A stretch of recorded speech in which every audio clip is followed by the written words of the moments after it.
नमस्कार आदरणीय श्रोतागण।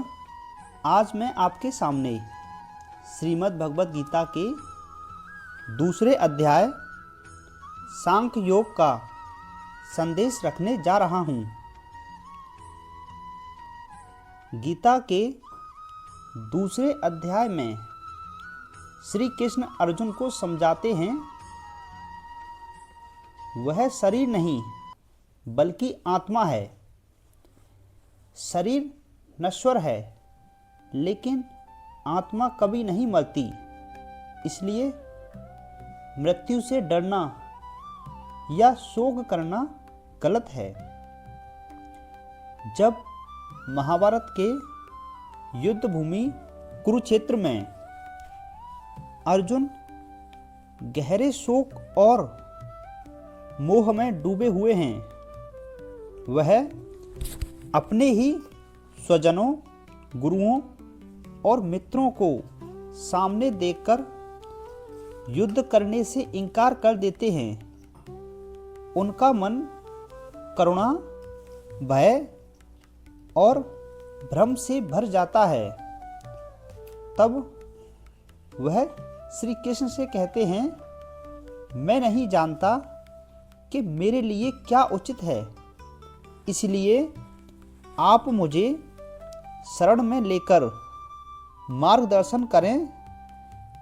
यहीं से गीता का वास्तविक उद्देश्य आरंभ होता है। साथियों, श्री कृष्ण सबसे पहले अर्जुन को उसकी कमजोरी का बोध कराते हैं। वे कहते हैं, यह शोक एक वीर के योग्य नहीं है, इससे ना तो यश मिलेगा ना ही स्वर्ग। फिर श्री कृष्ण अर्जुन को आत्मस्वरूप का ज्ञान देते हैं। श्री कृष्ण बताते हैं, आत्मा ना जन्म लेती है ना मरती है। शरीर नश्वर है पर आत्मा शाश्वत, अविनाशी और अजर अमर है। जैसे मनुष्य पुराने वस्त्र त्याग कर नए वस्त्र धारण करता है, वैसे ही आत्मा पुराने शरीर को छोड़कर नया शरीर ग्रहण करती है। इसलिए शरीर के नाश से शोक करना अज्ञान है। इसके बाद श्री कृष्ण अर्जुन को कर्तव्य अर्थात धर्म का स्मरण कराते हैं। वे कहते हैं, एक क्षत्रिय के लिए युद्ध धर्म से पीछे हटना पाप है। यदि अर्जुन युद्ध में मारा जाता है तो स्वर्ग को प्राप्त होगा।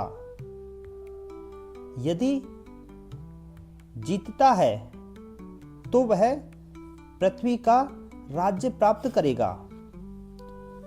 दोनों ही स्थिति में उसका कल्याण है। भय और मोह के कारण कर्म से भागना उचित नहीं है। साथियों, अध्याय के मध्य भाग में श्री कृष्ण निष्काम कर्मयोग का उपदेश देते हैं। वे कहते हैं, मनुष्य को अपने कर्म करने का अधिकार है, लेकिन कर्मों के फल पर नहीं। फल की इच्छा से किया गया कर्म बंधन का कारण बनता है, जबकि बिना आसक्ति के किया गया कर्म मनुष्य को मुक्त करता है। संभाव से सुख दुख, लाभ हानि और जय पराजय को स्वीकार कर कर्म करना ही सच्चा योग है।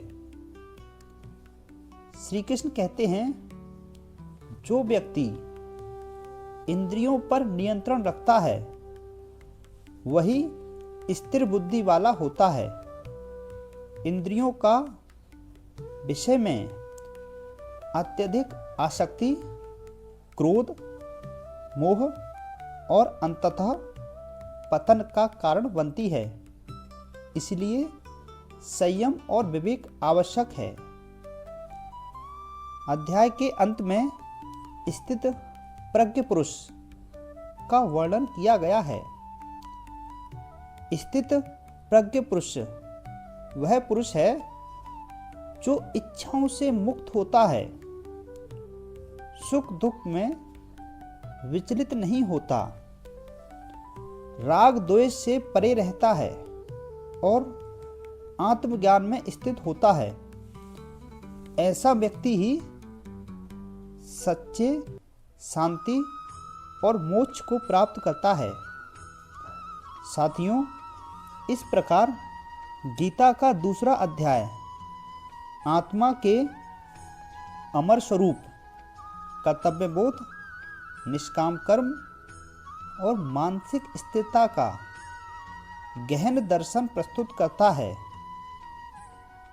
यही अध्याय आगे आने वाले सभी उपदेशों की आधारशिला है।